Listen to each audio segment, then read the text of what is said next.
하나님의 말씀은 요한계시록 5장 1절로부터 14절까지 말씀입니다. 신약성경 403쪽에 있습니다. 요한계시록 5장 1절로부터 14절까지 말씀입니다. 신약성경 403쪽입니다. 교독하시겠습니다. 요한계시록 5장 1절로부터 14절 말씀을 교독하시겠습니다. 내가 보매 보좌에 앉으신 이의 오른손에 두루마리가 있으니 안팎으로 썼고 7인으로 봉하였더라.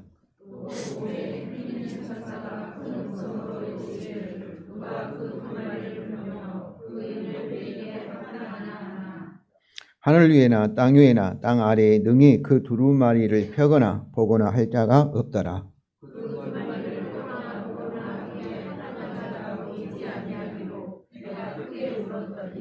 장로 중에 한 사람이 내게 말하되 울지 말라. 유다 지파의 사자 다윗의 뿌리가 이겼으니 그 두루마리와 그 7인을 떼시리라 하더라.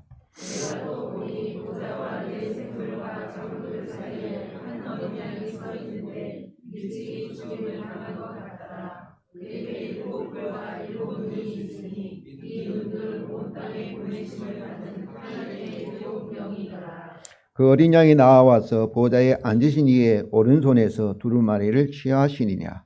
그 두루마리를 취하시에 내 생물과 24장로들이 그 어린 양 앞에 엎드려 각각 검과 향이 가득한 은궤접을 가졌으니 이하는 성도의 누구들이라.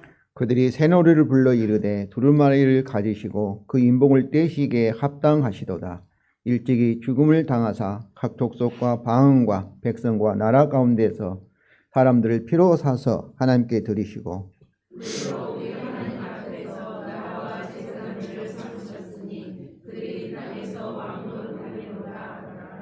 내가 또 보고 들으매 보좌와 생물들과 장로들을 둘러서 많은 천사의 음성이 있으니 그 수가 만만이요 천천이라.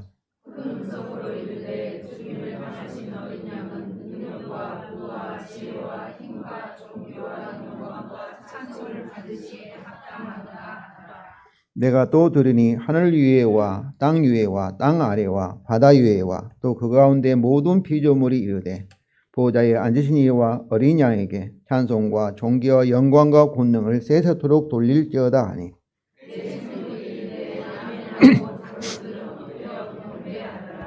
오늘은 주의 재림을 기다리는 재림절 둘째 주일입니다. 지난 주일에 우리는 사도 요한의 환상을 통해서 창조주 하나님의 세계를 보았습니다. 우리가 창조주 하나님의 세계라는 것은 곧 이 세계가 이 자연 법칙에 따라 이렇게 움직이지 않습니까?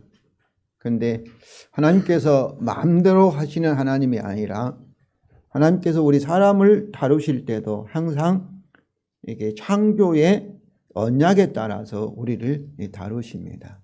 그래서 창조 언약을 자연 언약, 또 우리 행위에 따라서 하기 때문에 행위 언약, 또 일반 언약, 이렇게 여러 가지로 부르고 있지만은 바로 하나님께서 우리 인류를 다루실 때, 역사를 진행해 가실 때 마음대로 하시는 것이 아니라 하나님과 우리 인류 사이에 맺은 이 계약에 따라, 창조의 언약에 따라 행하시는 하나님이십니다. 오늘 본문에서는 그 4장과 약간 다른 새로운 환상을 우리에게 소개합니다. 1절입니다. 우리 다 같이 읽겠습니다. 내가 보매 보좌에 앉으신 이의 오른손에 두루마리가 있으니 안팎으로 썼고 7인으로 봉하였더라. 이렇게. 보좌에 앉으시는 하나님이죠. 오른손에는 그의 권세, 권능을 말합니다. 그러니까 이 두루마리는 하나님의 두루마리입니다. 근데 그 두루마리가 안팎으로 썼고, 우리말은 썼고 이게 과거형으로 되어 있지만 완료형입니다. 봉하였다 이 말씀은 오래전에 안팎으로 기록되어 왔고, 그리고 7인으로 오래전이라는 것은 원래는 창세 전에 봉인되어 온 두루마리를 보았다는 것입니다. 그런데 이 봉인이라는 비유는 다니엘 13장에서 이렇게 우리가 발견할 수 있는데 13장 1절에 그때 종말에 대한 하나님의 말씀을 마지막 때까지 간수하고 봉함하라 이렇게 하셨습니다. 그러므로 그 두루마리가 일본인으로 봉하여졌다는 것은 종말 때까지 비밀로 감춰져 있다가 종말이 왔을 때 비로소 알려지게 계시될 것을 의미합니다. 우리가 에베소 3장 1절이나 9절에 하나님의 은혜의 경륜, 하나님의 비밀의 경륜 이런 말씀을 사용하고 있고, 그리고 에베소 3장 4절이나 골로새 1장 26절과 27절에도 그리스도의 비밀이라는 이런 표현들이 있습니다. 그러므로 그 두루마리의 내용이 들어있는 비밀인 무엇일까요? 이 질문에는 종말의 여호와 날이 임했을 때 그 비밀이 이렇게 드러나게 되기 때문에 두루마리의 내용이 무엇일까요? 이 질문에는 언제 종말이 우리에게 올 것인가? 라는 질문도 암시되어 있습니다. 성도 여러분, 오늘 본문을 통해서 우리에게 하나님에 의해서 주어지는 시간들과 사건들을 어떻게 해석하고 이해해야 할 것인가를 발견하시기를 바랍니다. 그리고 이것이 6장부터 이제 시작되는 두루마리의 환상들을 바르게 해석하고 이해하는 데 도움을 줄 것입니다. 아무튼 요한은 또 다른 장면을 보고 들었습니다. 2절부터 5절이죠. 먼저 2절부터 4절 읽겠습니다. 또 봄에 힘있는 천사가 큰 음성으로 외치기를 누가 두루마리를 펴며 근인을 떼기에 합당하야 하나 하늘을 위에서나 땅 위에서나 땅 아래에 능히 그 두루마리를 펴거나 보거나 할 자가 없더라. 그 두루마리를 펴거나 보거나 하기에 합당한 자가 보이지 아니하기로 내가 크게 울었더니 2절과 4절에서 이 합당하냐, 누가 그 두루마리의 인을 떼기 합당하냐, 또 이 합당한 자가 보이지 않기 때문에 내가 울었다 해서 이 합당하냐, 합당이라는 단어를 아는 것이 중요합니다. 합당한 이는 악시오스라는데 법적인 자격을 가진 자이죠. 하나님의 언약에 따라 그 인을 뗄 수 있는 자격을 가진다는 그런 의미입니다. 그리고 그 인을 뗀다는 것은 단순히 그 비밀을 계시할 뿐만 아니라 그 하나님의 두루마리의 내용을 이렇게 시행한다, 그대로 수행한다, 그런 의미도 들어 있습니다. 그러므로 그 천사의 외침은 누가 하나님의 언약에 따라 그 두루마리의 비밀을 알려주고 또 그것을 시행할 수 있는 법적인 자격, 언약적인 자격을 가지고 있느냐의 질문입니다. 그런데 그 자격을 가진 자가 어디에도 없었기 때문에, 합당한 자가 보이지 않았기 때문에 요한은 크게 울었습니다. 울고 있는 요한은 유다 지파의 사자 다윗의 뿌리가 그 인을 떼시리라는 한 장로의 대답을 들었습니다. 5절 우리 다 같이 읽겠습니다. 장로 중에 한 사람이 내게 말하되 울지 마라. 보라, 유다 지파 사자 다윗의 뿌리가 이었으니 그 두루마리와 그 인을 7인을 떼시리라 하더라. 그 장로 요한에게 울지 말라 하면서, 그리고 그 이유를 보라, 그 두루마리와 그 7인을 떼시기 위하여 유다의 지파 사자 다윗의 뿌리가 이기셨다.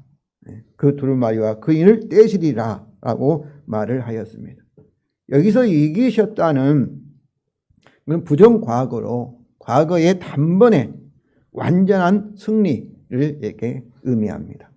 또 유대 지파 사자라는 것은 창세기 49장 8절부터 12절에 야곱이 자기 12아들에게 이렇게 예언한, 죽음을 앞두고 임종을 앞두고 예언한 말씀 가운데 넷째 아들인 유다에게 주신 예언의 말씀입니다. 그래서 이 근거하여 아브라함 언약을 성취하실 유다의 후손으로 오실 사자와 같은 메시아에 대한 예언이었습니다. 그러니까 첫째 아들 루벤이 아브라함 언약을 계승한 것이 아니고, 둘째, 셋째도 아니고, 그리고 넷째 아들인 유다가 계승한 거예요. 그래서 창세기 49장 9절입니다. 유다는 사자 새끼로다. 숫자자 같고 암사자 같으니 누가 그를 범할 수 있으랴. 그리고 다윗의 뿌리는 종말에 다윗의 언약을 성취하실 다윗의 후손, 다윗의 자손을 가리키는 메시아를 가리키는 말씀입니다. 그렇습니다. 그 장로의 대답은 구약에서 이처럼 예언한 메시아가 이기셨기 때문에 그 두루마리의 인을 떼시기에 합당하게 되었다는 기쁜 소식이었습니다.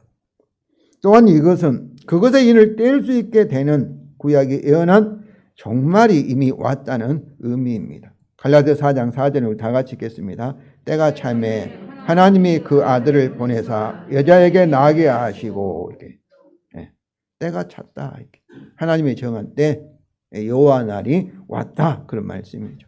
그러면 성도 여러분, 이제부터는 언제 여호와 날이 올 것인가 라는 구약의 질문은 필요 없게 되었습니다. 이는 그 종말이 이미 우리에게 왔기 때문입니다. 그러면 우리가 어떻게 질문해야 되겠어요? 이제부터는 어떻게 그 종말이 이루어지고 있는가라는 질문을 해야 합니다. 제가 이 사실을 자꾸 강조하는 것은 우리가 요한계시록을 읽으면서 언제 예수님이 오시는가, 언제 예수님이 오시는가 이렇게 우리가 질문하잖아요. 어느 때, 종말이 언제 오는가. 근데 성경은 이미 종말이 왔다. 이렇게. 그렇기 때문에 이제는 언제 바로 주님이 오시는가 이 질문은 이제 필요 없게 되었고, 왜냐하면 주님이 오고 계신다 이렇게 성경이 얘기하고 있습니다. 그러니까 이제는 어떻게 이 종말이 이루어지고 있는가, 어떻게 이 종말이 완성되고 있는가 이렇게 질문을 해야 된다는 거예요. 요한계시록을 읽으면서 우리는 언제 세상이 끝나게 되는가 이렇게 질문하는데, 그런 질문, 이미 종말이 우리에게 왔고 지금도 우리가 종말에 살고 있으니까 이제는 어떻게 질문을 하시기 바랍니다. 그 장로의 기쁜 소식을 들은 요한은 유대의 사자 다윗의 뿌리이신 메시아가 어떻게 이겼기에 그 인을 떼게 되었을까라고 생각하며, 아마 사자니까 사자와 같이 그의 강력한 힘으로 이렇게 그 용맹한 그런 참으로 이겼을 것이라 이렇게 생각을 하였을 것입니다. 근데 그때 요한은 아주 이상하게도 그럼 참으로 용맹한 사자가 아니라 보좌와 내 생물과 장로들 가운데 서 있는 어린 양을 보았습니다. 6절과 7절입니다. 우리 다 같이 읽겠습니다.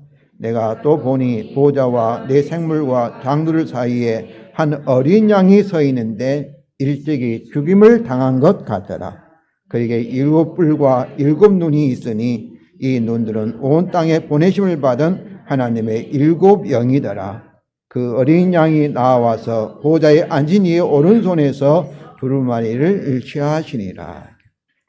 요한은 용맹과 위엄이 있는 사자가 아니라 일찍이 죽음을 당한 것 같은 한 어린 양을 보았던 것입니다. 여기서 죽음을 당한 것 같은 이 말씀은 어린 양이 단지 죽음을 당한 것처럼 보였다는 의미가 아니라 죽음을 당했으나 지금은 살아있다는 그런 의미입니다. 살아있는 부활한 어린 양인 거죠. 그리고 이 죽음을 당한 이 동사가 완료 시제이기 때문에 그 죽음의 효력이 현재 계속되고 있다는 그런 의미입니다. 과거에 죽어서 끝난 것이 아니라 그 죽음의 효력이 계속 지금까지도 그 효력이 지금 이루어지고 있는 것을 의미합니다. 그러나 죽음을 당한 것 같은 어린 양이라는 이미지는 유다의 사자로서 승리해야 하신 메시아의 이미지를 완전히 바꿉니다. 그는 사자와 같이 강력한 힘으로 승리하신 것이 아니라 오히려 어린 양으로서 죽임을 당함으로 승리를 하신 것입니다. 어떻게 해요? 왜 그렇겠습니까? 그는 우리를 대표하는 그의 죽음으로 창조 그리고 율법 언약을 다 이루었기 때문입니다. 합당하게 된 것이죠. 그의 죽음이 그의 승리의 방법이었습니다. 그래서 골로새 2장 15절입니다. 우리 다 같이 읽겠습니다. 통치자들과 권세들을 무력화하여 드러내어 구경거리로 삼으시고 십자가로 그들을 이기셨느니라. 성경에서 통치자들과 권세들이라는 것은 악한 영들을 말합니다. 마귀와 귀신들을 얘기하는 거예요.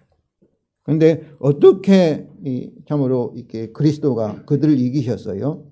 십자가로 이기셨느니라. 근데 여기서 이기셨다, 골로새 2장 15절은 단순히 이기셨다 이렇게 말씀하지 아니하시고 그들을 무력하여 드러내었다. 이게 무력하여 그들의 힘을 완전히 다 없애버렸다. 그 말씀입니다. 그리고는 그들을 포로로 잡아가지고 이제 어때요? 사람들에게 온 우주의 구경거리로 삼으셨다. 이렇게.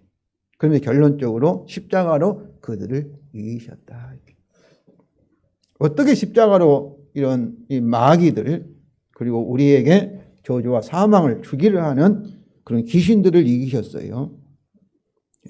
바로 그의 십자가의 죽음을 통해서 하나님의 우리 인류에게 요구하신 창조 언약과 율법 언약을 다 이루셨기 때문입니다.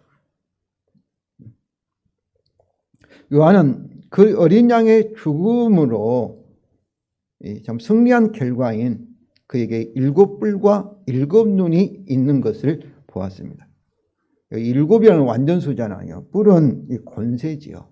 그러니까 그의 완전한 권세, 전능하신 권세, 즉 그 부활을 통하여 하나님 우편에 앉으신 만물의 주고 왕이시라는 그런 의미입니다. 그리고 7눈은 온 땅에 보내심을 받은 성령으로 이것은 하나님으로부터 한없이 성령을 받으신 그의 전지하심을 의미하며 그리고 만물의 주로서 그가 종말의 오순절 날에 성령을 땅에 있는 교회에 보내셨음을 의미합니다. 아버지 앞에 한량없 성령을 받아서 오순절 날에 우리에게 성령을 부어주신 것입니다. 그래서 요한은 그 어린 양이 나와서 보좌에 앉으신 이의 오른손에서 두루마리를 취하신 것을 보았습니다. 여기 나와서도 부정과거죠. 과거의 결정적인 사건을 승천한 하나님 보좌 우편에 앉으심을 가리키며 취하신다는 것도 완료로서 그것을 취하신 효력이 영원히 지금까지 계속되고 있음을 의미합니다. 이것은 죽음을 당한 것 같은 어린 양이 그 두루마리를 계속 이렇게 계시하시며 그리고 시행하시는 영원한 왕이 되었음을 의미합니다. 곧 영원한 주로서 이 두루마리의 내용을 계속해서 우리에게 증거하시고 그리고 그 내용, 비밀을 계속 시행하고 있음을 보여주고 있습니다. 그러면 성도 여러분, 그 어린 양의 죽음으로 인하여 이제 그 두루마리의 인이 떼어지고 그것이 시행될 여호와 날이 종말이 임한 것입니다. 이것은 하나님의 정한 시기가 되어 다니엘 7장 13절부터 14절의 내용이 그 영원한 하나님 나라를 바로 예적부터 항상 계신 이에게 하나님께 나와 받으신 것에 이에 대한 성취입니다. 그러면 하나님의 두루마리는 무엇일까요? 그것은 구약의 여호와 날에 오실 메시아의 예언과 관계에 있으며 그것의 인을 떼실 합당한 자격은 창조 언약을 율법 언약을 오직 그의 죽으심으로 이루신 언약을 다 이루신 그 어린 양의 죽음에 있다는 것을 알았습니다.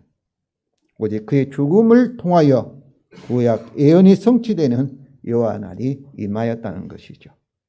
그래서 구약에서 이 그날, 저날, 그때, 다가올 날 등등으로 표현되는 여호와의 날, 또 주의 날은 하나님의 창조 언약에 따라 악한 세상을 최후로 심판하시는 진노의 날이며 그 심판을 통하여 그에게 속한 백성을 구원하시는 날입니다. 요한도 요한계시록에서 진노의 날, 전능하신 이의 큰 날, 또 하루 동안으로 표기하고 있습니다. 여기서 중요한 사실은 여호와의 날이 하루로 표현되었다는 것입니다. 선지자들에게 주요한 관심은 그날의 시간이나 이 길이가 아니라 몇 년이냐 그것이 길이가 아니라 하나님의 언약을 성취하실 그날의 시간의 질에 있었습니다. 하나님의 언약을 성취를 통해서 심판과 구원하신다는 사실에 초점이 있었습니다. 왜냐하면 영원하신 하나님께는 하루가 천년 같고 천년이 하루와 같기 때문입니다. 그러니까 과거, 현재, 미래에는 시간이라는 것도 우리에게 해당되는 거지 하나님에게는 과거가 항상 현재지요. 영원히 시간, 과거와 현재, 미래를 초월하게 계시기 때문에 바로 과거가 현재고 미래가 현재고 항상 오늘만 있기 때문입니다. 베드로서 3장 8절이면 우리 다 같이 읽겠습니다. 사랑하는 자라 주께는 하루가 천년 같고 천년이 하루 같다는 이 한 가지 사실을 잊지 말라. 그러므로 여호와 날을 창조 언약에 따라 어린 양의 죽음으로 두루마리 인이 떼어져 성취되기 시작하여 완성하기까지의 모든 시간을 포함하고 있습니다. 한 날이.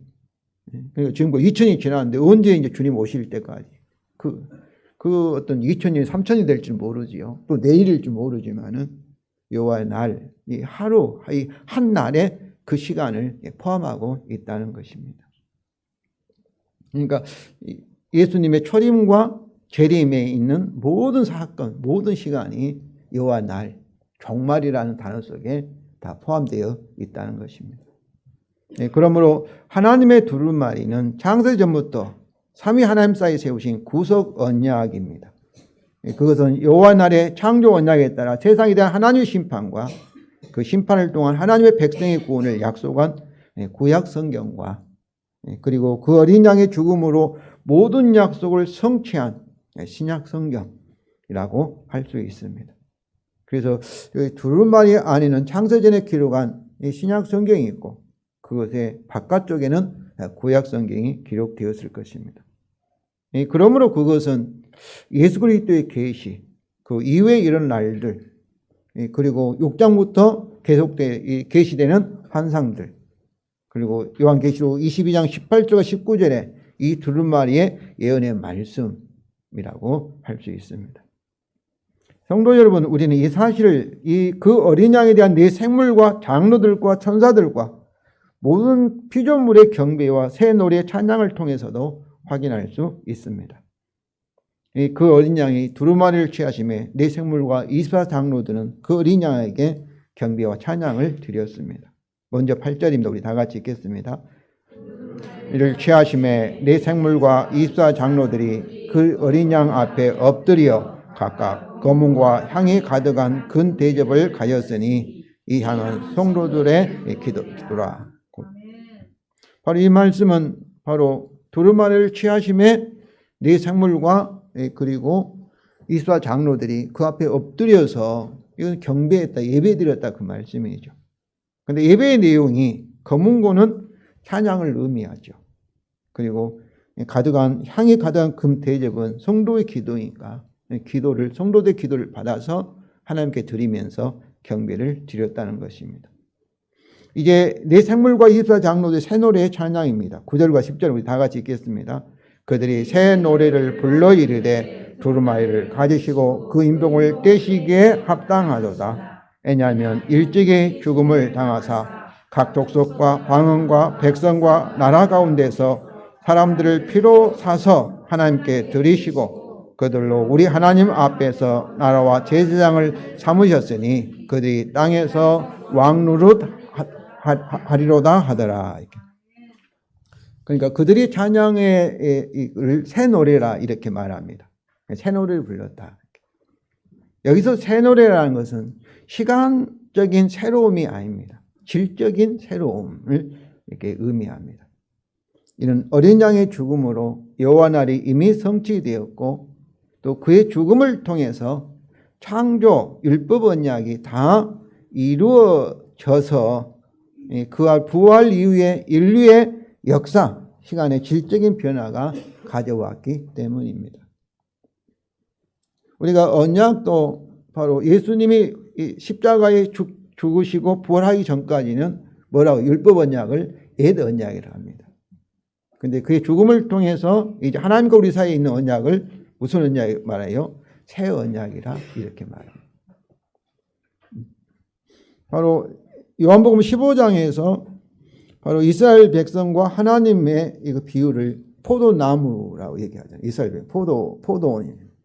근데 이제 15장에서 어때요? 참 포도나무라고 말하는 거예요. 이것은 예수님의 십자가의 죽음이 하나님이 우리에게 요구하신 창조 언약, 율법 언약의 요구를 다 이루셨기 때문에 이제 우리는 참 백성, 참 포도나무, 새 포도나무 이렇게 질적으로 변화가 일어난 것입니다. 그러므로 새 노래는 그리스도의 구속 사역과 관련되어서 하나님의 승리를 찬양하거나 그 새 창조를 의미하는 노래였습니다. 그러면 여기서 그들의 새 노래는 무엇입니까? 첫째는 어린 양이 두루마리를 가지시고 그 인복을 떼시기에 합당하시도다. 합당하도다. 왜 합당합니까? 그 이유는 왜냐하면 어린 양이 일찍이 죽임을 당하셨기 때문입니다. 그러니까 죽음을 당하신 이유가 바로 어린 양의 죽음을 통해서 하나님과 우리 사이에 있는 창조 언약과 율법 언약을 다 이루셨기 때문에 이제 그 두루마리를 떼시기에 합당한 자격을 가졌다는 것입니다. 이제 그 결과입니다. 새롭게 된 결과입니다. 우리 9절인데 우리 다 같이 읽겠습니다. 어린 양이 각 족속과 방언과 백성과 나라 가운데서 사람들을 피로 사서 하나님께 드려 속고 그들로 우리 하나님 앞에 나라와 제사장을 삼으셨고 그들이 땅에서 왕노하리로다. 이렇게. 여기서 모든 사람이 이렇게 된 것이 아니에요. 각 족속과 방언과 백성과 나라들 가운데서 어떤 사람은 그의 피로 속량한 사람은, 이 사서 이 말씀은 속량, 구속이라는 의미인데 우리가 시장에 가서 돈을 주고 물건을 사가지고 자기 것을 소유로 삼는 것을 말합니다. 또 노예로 잡혔는데 돈을 주고 그를 해방한 것을 속량이라 말해요. 그래서 이 피는 누구 피겠어요? 어린 양의 피죠. 십자가의 죽음이죠. 그래서 속량함을 받은 사람만 곧 이 그들로가 모든 세상 사람이 아니고, 그러니까 이거 제한의 구원이죠. 오직 선택을 받은 사람만, 오직 믿은 사람만, 그의 예수 그리스도의 죽음의 효과를 받은 사람만, 제한된 사람만 어떤 거예요? 우리 하나님 앞에서 나라와 제사장을 삼으셨고 그들이 땅에서 왕노릇 하리로라. 그런데 속량을 받지 못한 세상 사람도 어떻습니까? 그 사람은 여전히 옛 언약에 따라 창조 언약과 율법 언약에 따라 그 행위대로 심판을 받을 것입니다. 그런데 그의 피로 이 말씀은 곧 창조 언약과 율법 언약에 따라 저와 여러분을 대신해서 우리를 대표해서 마지막 세상 끝날에 재림 후에 받을 심판을 미리 앞당겨서 받았다는 말씀입니다. 예수님이 우리의 심판을, 우리가 지은 모든 죄를 대신 짊어지시고 심판을 받으셨기 때문에, 그러므로 이제는 우리에게는 어떤 거예요? 더 이상 정죄가 없지요. 저주에서 복으로 바뀌고 사망에서 생명으로 이런 질적인 변화가 일어난 것입니다. 그래서 오늘 이 말씀은, 그러므로 오늘 이 말씀은 우리가 그의 피로 속량을 받은 우리는 어떤 환경에서도 지금 현재 이 땅에 사는 동안에 어린 양과 함께 뭐 한 거예요? 왕이라는 거, 왕. 모든 환경과 모든 처지에서 우리가 다스리는 왕인 거예요. 그러니까 지는 자가 아니라 우리가 이기는. 그래서 왕노릇은 나라와 제사장인 거예요. 그러면 세상 사람에게는 환난은 창조 언약에 따라, 예 언약에 따라 하나님의 심판입니다. 지금 일어나고 있는 그런 고통과 어려움들, 고난들은 뭐겠어요?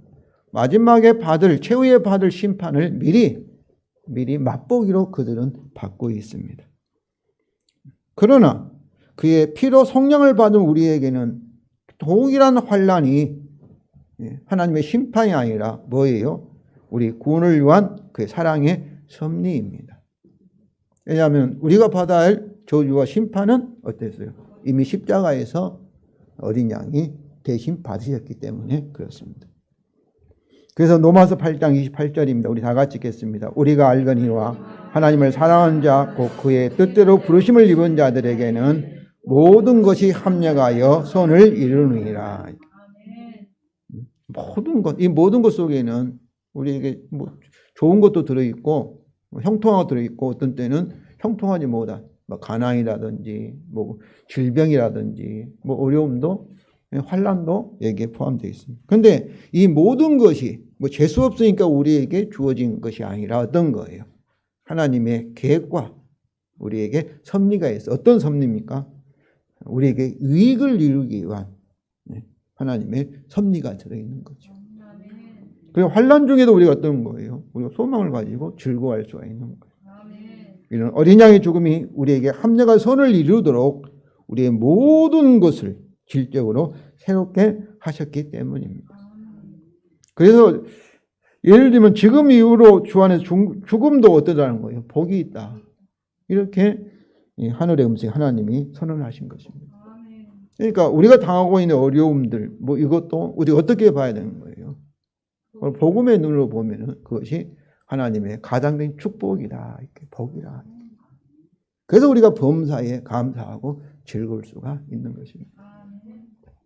이 사실을 강조한 것은 자꾸 우리는 잘 되면 하나님의 복 받았다 하고 좀 안 되면 우리가 뭐 귀가 죽어가지고 이렇게 하는데 그러실 필요가 없는 거예요.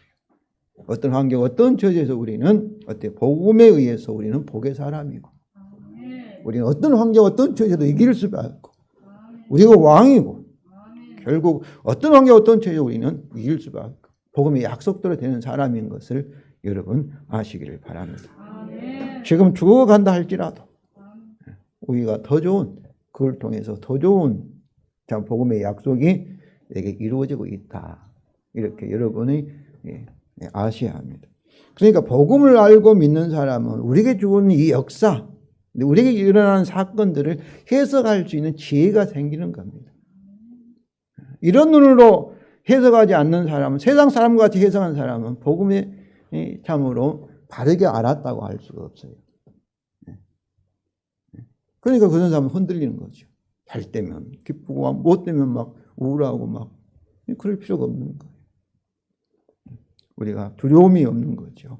염려, 근심, 걱정이 없는 거예요. 어떤 환경이 어떤 처지에 우리가 던져진다 할지라도 우리는 노래할 수 있고 감사할 수 있고 복음의 약속에 따라 승리할 수 있음을 믿으시기 바랍니다. 그런데 믿음으로 이기는 거예요. 믿음으로. 또한 요한은 수많은 천사도 어린 양을 큰 소리로 계속 찬양함을 보고 들었습니다. 11절 12절 우리 다 같이 읽겠습니다. 내가 또 보고 들으매 보좌와 생물들과 장수를 둘러선 많은 천사의 음성이 있으니 그 수가 만만이요 천천이라 큰 음성으로 이르되 죽음을 당하신 어린 양은 능력과 부와 지혜와 힘과 존귀와 영광과 찬송을 받으시기에 합당하도다 하더라. 여기서 어린 양은 능력이 7가지입니다. 7가지. 완전한 찬양에 받으시기에 합당한 이유가 어디에 있어요? 창조 원약을 율법 원약을 다 이루신 그의 죽으심에 있다는 거죠. 그러니까 죽음을 당하신 어린 양, 죽음을 계속 강조합니다. 성도 여러분, 창조와 율법 원약을 다 이루신 그의 죽음이 우리에게 가져온 참으로 질적인 변화를 여러분이 보시기를 바랍니다. 마지막으로 요한은 창조주와 어린 양에 대한 모든 피조물의 경배와 찬양 그리고 내 생물과 장로들의 화답과 경배를 들었고 보았습니다. 우리 다 같이 읽겠습니다. 내가 또 들으니 하늘 위에와 땅 위에와 땅 아래와 바다 위에와 또 그 가운데 모든 피조물이 이르되 보좌에 앉으신 이와 어린 양에게 찬송과 존귀와 영광과 권능을 세세토록 돌릴지어다 하니 내 생물이 이르되 아멘하고 장로들은 엎드려 경배하더라. 모든 피조물도 창조주 하나님의 이 모든 속성의 찬송과 존귀와 영광과 권능을 두루마리를 취하신 그 어린 양께 합당한 것으로 돌리고 있습니다. 그 어린 양이 그의 죽음으로 두루마리를 떼고 시행하는 합당한 권세를 창조주 하나님께 받았기 때문입니다. 그 결과로 결국 모든 피조물도 썩어짐의 종류에서 해방될 것이기 때문입니다. 그러니까 아담에 의해서 이 모든 피조물이 참으로 죽어가고 썩어지고 그러지 않습니까? 야급 강수가 강한 자가 약자를 잡아먹는 생존 그런 투쟁 가운데 살 수밖에 없는데 이것이 이제 해방된다는 거죠. 그래서 모든 피조물을 대표하는 내 생물은 계속해서 아멘 아멘 하며 이에 동의하고 있습니다. 그 언약의 피로 속량을 받은 하나님 백성을 대표하는 장로들은 엎드려서 경배를 하였습니다. 성도 여러분, 천지가 흔들려도 하나님의 두루마리대로 됩니다. 새 언약대로 될 것입니다. 그의 어린 양의 죽음으로 창조와 율법 언약이 다 이루어졌고 여호와의 날, 즉 종말이 임하였기 때문입니다. 그러므로 성도 여러분, 이제는 언제 종말이 올 것인가? 라는 질문은 하지 마시기 바랍니다. 바로 예수 그리스도의 죽음으로 이미 종말이 왔고 우리는 종말을 살고 있기 때문입니다. 그 요한계시록에서 하나님을 소개할 때 이미 오고 계시는 미래하지 않고 현재형으로 이미 오고 계시는 그렇게 하나님을 소개하고 있습니다. 이제부터는 우리의 질문은 어떻게 종말이 완성될 것인가? 라는 질문을 하시기 바랍니다. 그 어린 양이 우리를 대표하여 그의 죽음으로 창조 언약을 다 이루셨기 때문입니다. 그리고 그의 죽음으로 우리를 위한 새 언약을 세우셨기 때문입니다. 그 결과로 그의 죽음이 우리에게 주어지는 시간들과 모든 시간과 모든 사건들을 질적으로 그리고 결정적으로 새롭게 하였기 때문입니다. 곧 우리의 시간을 천국으로 생명으로 복으로 바꾸기 때문입니다. 바로 이런 복음이 가져온 이 결과로 인해서 여러분 인생을 보시기 바랍니다.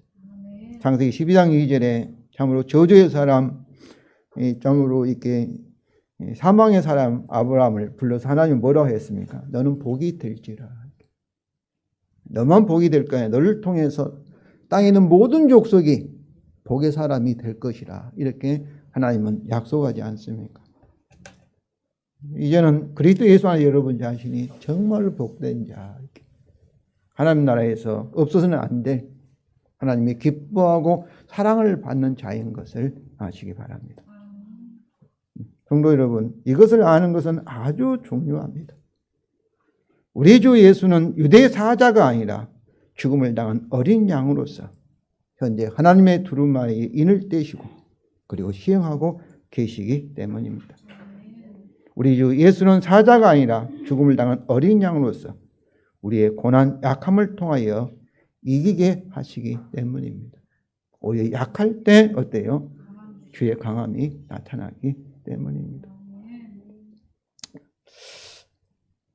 그러므로 성도 여러분, 이것을 알고 경험하는 사람은 진정으로 그는 복음을 알고 믿는 사람이라 할 수 있을 것입니다.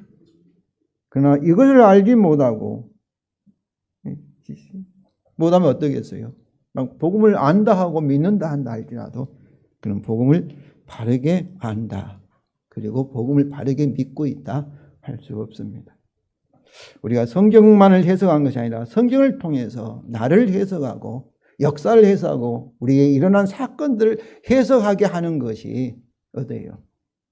그것이 바로 하나님의 지혜인 것입니다. 정말 성도 여러분, 이제는 그 복음의 관점에서 우리에게 일어나는 모든 것을 보시고 해석하시고 하나님 뜻을 아시기를 바랍니다. 우리 주 예수 그리스도의 하나님 영광의 아버지께서 우리에게 지혜와 계시 성령을 주사 우리에게 영한 믿음의 눈을 열어서 죽음을 당하신 어린 양의 복음의 진리를 분명하게 보게 하시기를 진심으로 기도드립니다.